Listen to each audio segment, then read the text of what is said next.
दर्द का रिश्ता होता है। हाँ, और इसी अधिकार को देखते हुए मैंने वैभव और शिखा की शादी कराने का फैसला कर दिया, ताकि आगे कोई अड़चन ना खड़ी कर सके और शिखा और वैभव को कोई अलग ना कर सके। अरे मुबारक हो, अरे मुबारक हो कालरा साहब। मैं तो आपको इस बात के लिए बहुत बहुत मुबारकबाद दूंगा। आप मुझे धमकी दे रहे हैं? बात सुनिए मुकुंद जी, मैं किसी की धमकी से डरने वाला नहीं हूं। होगा वही जो हमने सोचा है। वादा कीजिए कि आज के बाद आप ऐसा कोई काम नहीं करेंगे जो कानून की नजरों में जुर्म हो और जिससे किसी का भी दिल दुखे। ठीक, मैं ऐसा कोई काम नहीं करूंगा, तेरी कसम खाता हूं।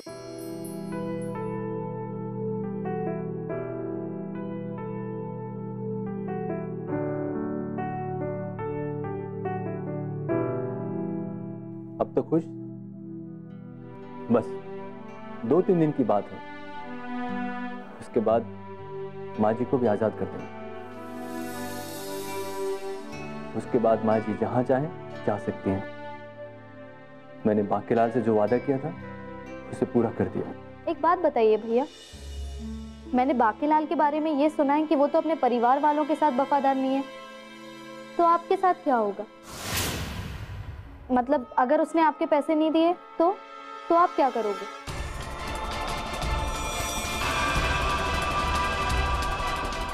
देखो बरखा, मैं ईमानदारी से काम करता हूँ और बाकीलाल को भी मेरा पैसा ईमानदारी से मुझे देना ही होगा। वरना माताजी ठीक ही कहती हैं कि जुर्म एक दलदल है जो कि अपनी ओर खींचता है। भैया याद रखिएगा, आपने मेरी कसम खाई है, आपने वादा किया है मुझसे कि अब आप कोई जुर्म नहीं करेंगे, और बाकीलाल से जो ये आपने वादा किया है वो आपका आखिरी काम होगा।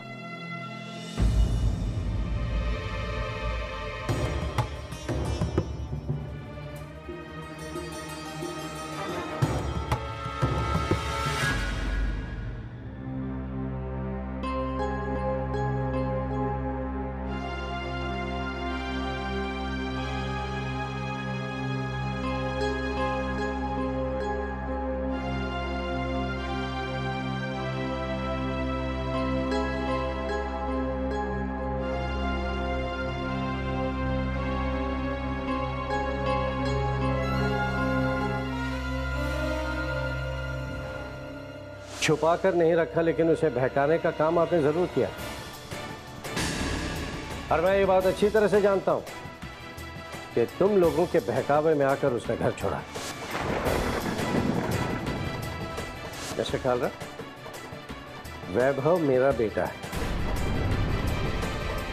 और तुम किसी गलतफहमी में मत रहना कि तुम मेरे बेटे को मुझसे छीन सकते हो। मेरा बेटा इस घर में तो क्या, इस शहर से या इस देश के बाहर भी चला जाए ना, तो उसके नाम के सामने मेरा नाम जरूर आएगा।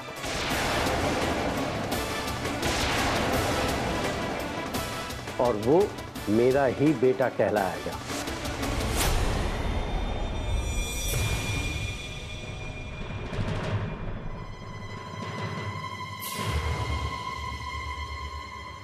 मिस्टर कालरा, तुम जो खेल खेल रहे हो ना, उस खेल का जवाब तो एक दिन मैं तुम्हें जरूर दूंगा। अगर मैं चाहूं तो अभी इसी वक्त वैभव को घसीटते हुए इस घर से बाहर ले जाऊंगा और तुम मुझे रोक नहीं पाओगे।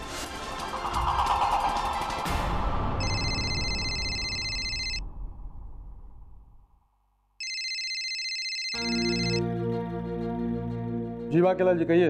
अरे नमस्कार कालरा साहब, कैसे हैं आप? अरे बड़ी अजीबोगरीब बातें सुन रहा हूं मैं। भाई मेरी तो कुछ समझ में नहीं आ रहा अपने हिसाब से। कैसी बात है? अरे कालरा साहब, उसी अमरनाथ के बारे में। अरे उसके घर में तो उथल पुथल जारी है। ओह, तो ये बात आप तक भी पहुंच गई। अमरनाथ कुछ भी करे, लेकिन एक बात आप अच्छी तरह से जान लीजिए कि वैभव अपनी मर्जी से घर छोड़ के आया है, वो अब यहीं रहेगा। अजीब कैसी बातें कर रहे हैं कालरा साहब, इतना सही। अरे हक तो आपका भी है, और बाकीलाल ने अपनी आंखों से देखा है कि आपने वैभव के लिए क्या क्या नहीं किया। अरे अपनी बेटी की खुशी के लिए आपने तो उसे दफ्तर तक डाल कर दिया अपने हिसाब से। हाँ, और इसी अधिकार को देखते हुए मैंने वैभव और शिखा की शादी कराने का फैसला कर दिया, ताकि आगे कोई अड़चन ना खड़ी कर सके और शिखा और वैभव को कोई अलग ना कर सके। अरे मुबारक हो, अरे मुबारक हो कालरा साहब। मैं तो आपको इस बात के लिए बहुत बहुत मुबारकबाद दूंगा। बस ऐसी ही खबर का इंतजार था बाकीलाल शर्मा को अपने हिसाब से। और मैं आपको एक बात बताऊं, आपको अमरनाथ जैसे आदमी को कोई भी मौका नहीं देना चाहिए। जो कुछ भी आपने सोचा है बहुत अच्छा सोचा है अपने हिसाब से। अरे भाई, वैभव की और शिखा की शादी होनी ही चाहिए अपने हिसाब से। वैभव और शिखा की शादी कल ही हो रही बाकीलाल जी। अमरनाथ इस बात को नहीं समझता, लेकिन वैभव इस बात को समझता है कि वैभव को पैरों पे खड़ा होने के लायक मैंने बनाया है।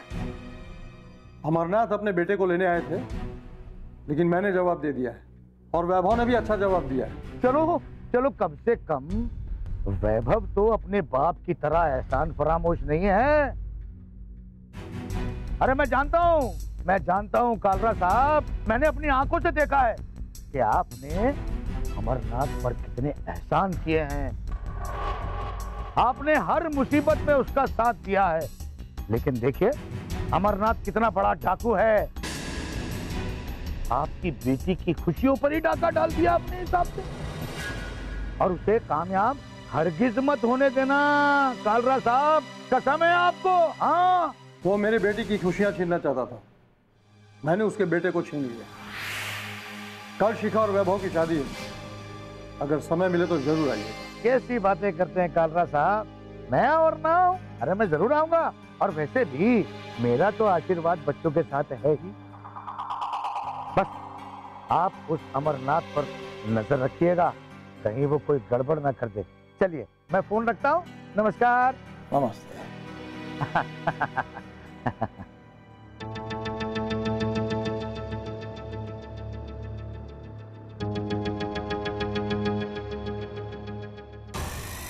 सही वक्त पर पंगा खड़ा हुआ है। अमरनाथ, अब किस से लड़ोगे? हाँ,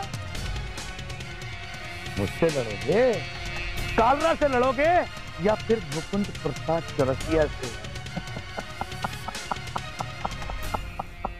किस का मुकाबला करोगे अपने हिसाब से?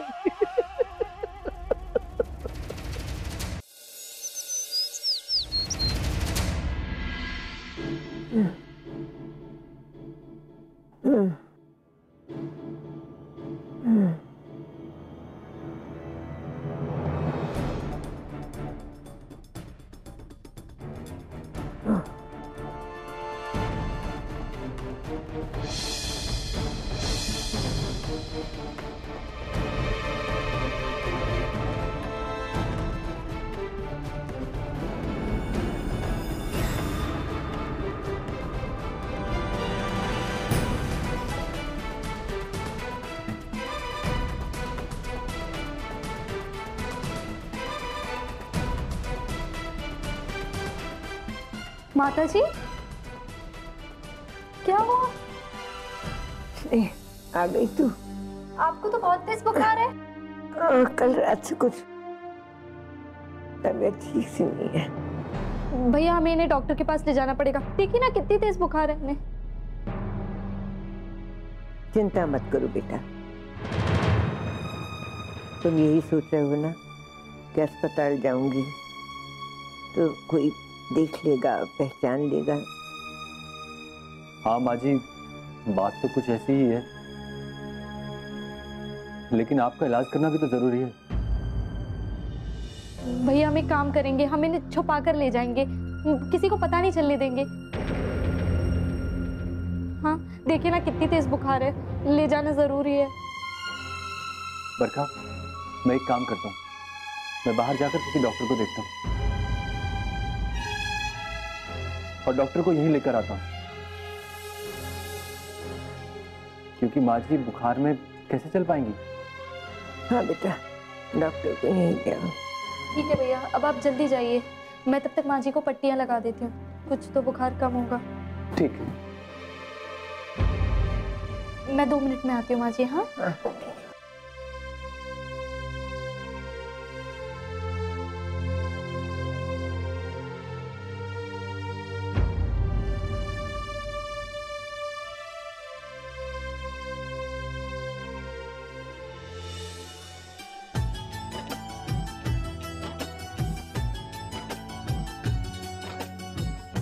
सारे ही तार पयंबर जिसकी गोद आराम में से। खेले आपने कुछ खाया था?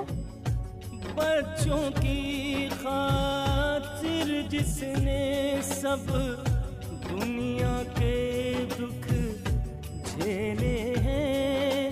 माँ का चल बरगद पीपल, माँ की ममता निर्मल शीतल। माँ का चल बरगद पीपल, माँ की ममता निर्मल शीतल। यही लिखा है वेद पुराण के पन्नों में। स्वर्ग है माँ के चरणों में, स्वर्ग है माँ के चरणों में।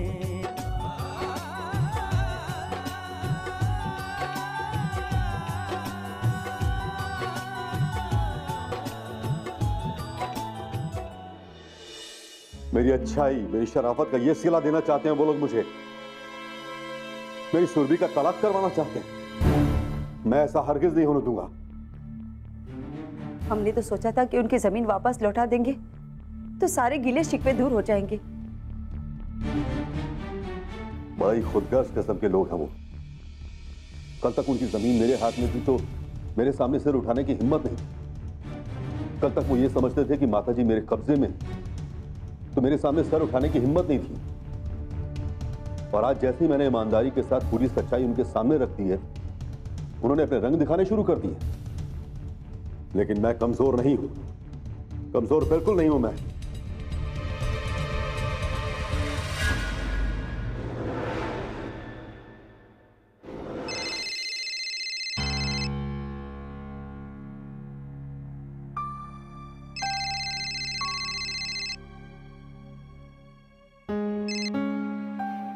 हेलो मुकेश जी। हेलो अमरनाथ जी, ये मैं क्या सुन रहा हूं? ये पता लगता है कि मैं एक बुरा इंसान नहीं हूं, बल्कि एक शरीफ और ईमानदार इंसान हूं। आप लोगों ने अपने रंग दिखाने शुरू कर दिए हैं। हमने कोई रंग नहीं दिखाया मुकेश जी।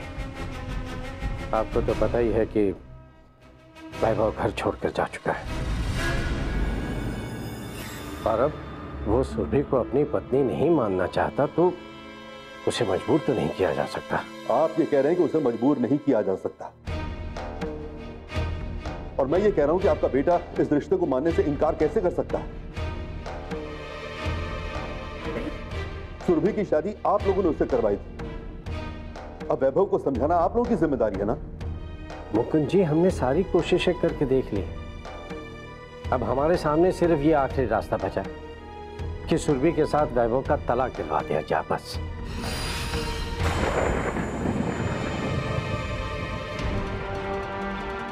भूल कर भी ये बात मत सोचिएगा अमरनाथ जी।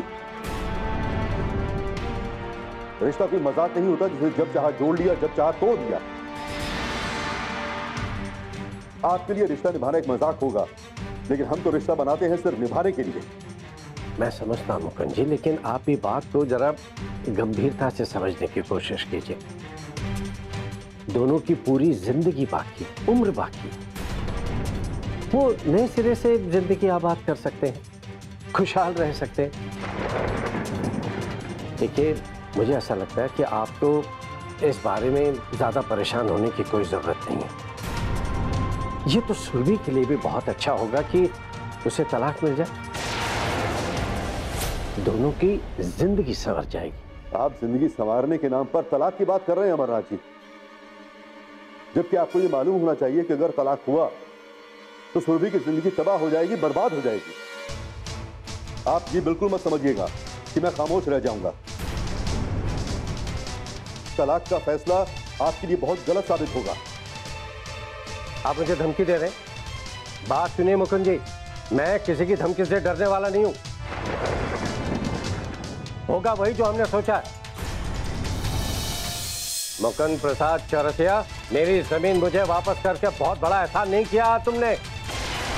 आज अगर सुरभि की जिंदगी उलझी है तो सिर्फ तुम्हारी वजह से। दर्द का रिश्ता होता है। बात सुनिए मुकुंद जी, मैं किसी की धमकी से डरने वाला नहीं हूं। होगा वही जो हमने सोचा है। आप रोक नहीं सकते, समझा? कल तक आपकी सिर उठाने की हिम्मत नहीं, और आज जब मैंने आपकी जमीन वापस कर दी तो आप सर चढ़कर बात कर रहे हैं। मुकुंद प्रसाद चौरसिया, मेरी जमीन मुझे वापस करके बहुत बड़ा एहसान नहीं किया तुमने। आज अगर सुरभि की जिंदगी उलझी है तो सिर्फ तुम्हारी वजह से। उसे इस घर से जाना होगा, मतलब जाना ही होगा, समझे तुम? तो मेरी भी एक बात सुन लीजिए अमरनाथ जी। बहुत पहले आपने अपनी माता जी को भी घर से बाहर निकाल दिया था, और आज सुरभि को घर से बाहर निकालने की बात कर रहे हैं। किसी को घर से बाहर निकाल देना आपके लिए बड़ी आसान बात होगी,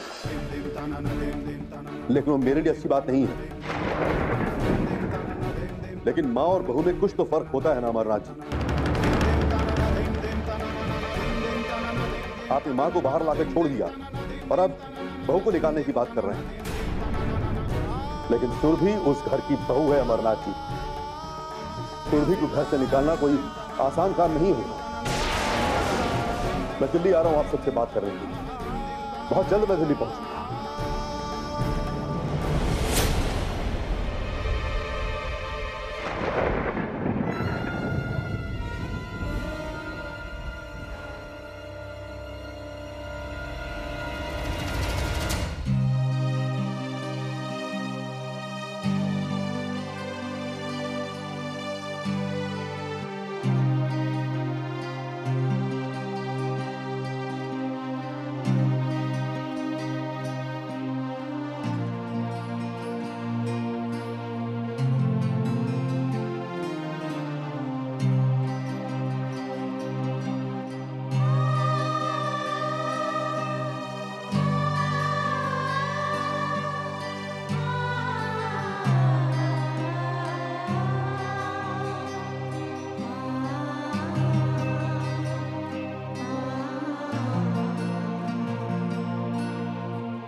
भैया की कसम की वजह से मैं चंदन को नहीं बता सकती कि आप यहाँ हैं, लेकिन आपका ख्याल रखना अब मेरा फर्ज है। कल को चंदन कम से कम मुझसे ये तो नहीं कहेगा कि मैंने आपका ख्याल नहीं रखा।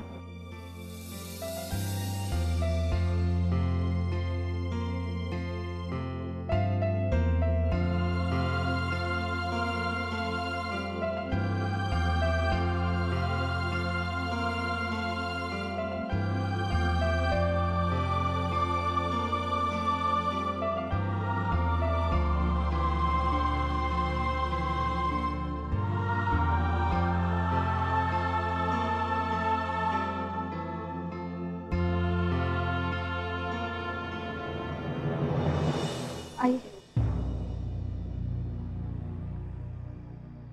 कब से बुखार है माता जी?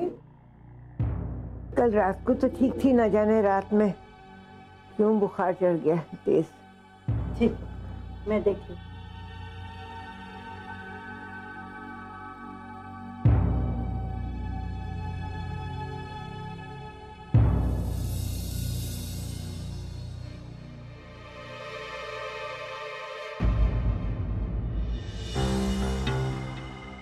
बरखा, माँ जी की तबीयत अचानक कुछ ज्यादा ही खराब हो गई है,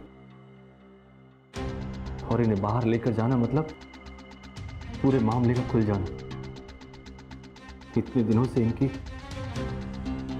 इतनी सेवा की है, इतना ख्याल रखा है, 2 दिन के पीछे मैं हारना नहीं चाहता। भैया बात हार और जीत की नहीं है। अभी हमें मालूम था क्या माता जी को बुखार आ जाएगा? देखिए, आप भले ही डॉक्टर ले आए, लेकिन अगर उनकी तबीयत ठीक नहीं हुई तो हमें उन्हें हॉस्पिटल ले जाना पड़ेगा। लेकिन बरखा, अगर ये मामला खुल गया ना तो बाकी लाल हमें एक पैसा नहीं देगा। भैया प्लीज। चल।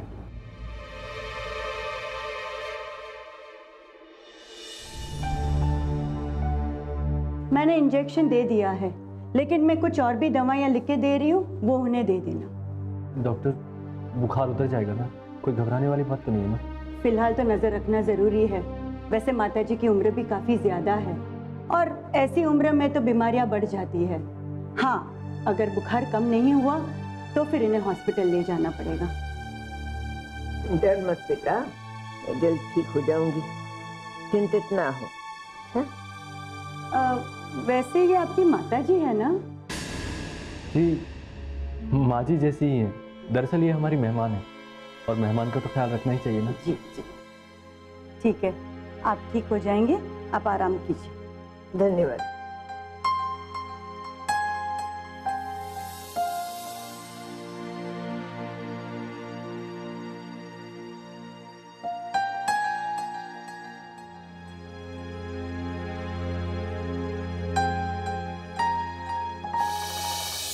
अरे नैना, बस कल परसों तक सारी की सारी जमीन मेरे नाम हो जाएगी और उसके बाद हमारे ऐसी ऐश होंगे अपने हिसाब से।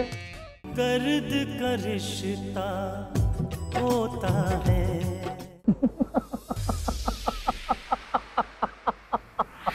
अरे नैना, बस कल परसों तक सारी की सारी जमीन मेरे नाम हो जाएगी और उसके बाद हमारे ऐसी ऐश होंगे अपने हिसाब से। हाँ, वो सब तो ठीक है, लेकिन फिर भी आप अपने आदमियों को सतर्क रहने के लिए कहिए। जैसे जैसे वक्त नजदीक आता जा रहा है, मुकुंद प्रसाद माताजी को ढूंढने की जरूर कोशिश करेंगे, इसलिए श्रवण को कहिए कि सावधान रहे। इसीलिए तो मैंने श्रवण को कह के माता जी को अलग जगह रखवा दिया अपने हिसाब से। हाँ, वो सब ठीक है, लेकिन फिर भी उन्हें सतर्क रहने के लिए कहिए। नहीं, आप इतनी दूर हैं, अगर वहाँ कुछ ऊंच नीच हो गया तो आप पहुँच भी नहीं पाएंगे वहाँ। सही कहती हो नैना, सोचना तो पड़ेगा। लीजिए, पानी पीजिए।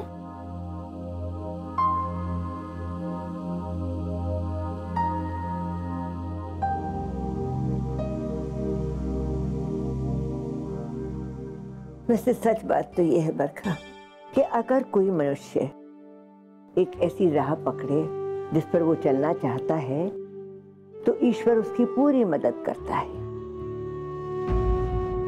अगर वो ही ये सोचे कि मैं ये गलत रास्ते पर चलूंगा, तब भी ईश्वर उसकी मदद करेगा।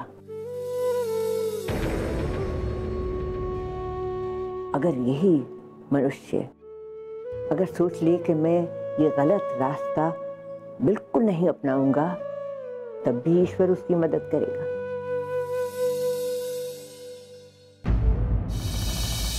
मैं इस दर्द को भूला नहीं है, तब तक नहीं भूलूंगा इस दर्द को जब तक मैं तुम्हारे खानदान को तबाह नहीं कर दूंगा, बर्बाद कर दूंगा मैं। आज जिस कालरा ने हमारे बेटे को छीनने की कोशिश की है, क्या कल फिर से वो हमारे बेटे को छीनने की कोशिश नहीं करेगा? गुप्ता जी, आप हमारे मुलाजिम हैं, आपकी क्या परेशानियां हैं उससे हमें कोई मतलब नहीं है।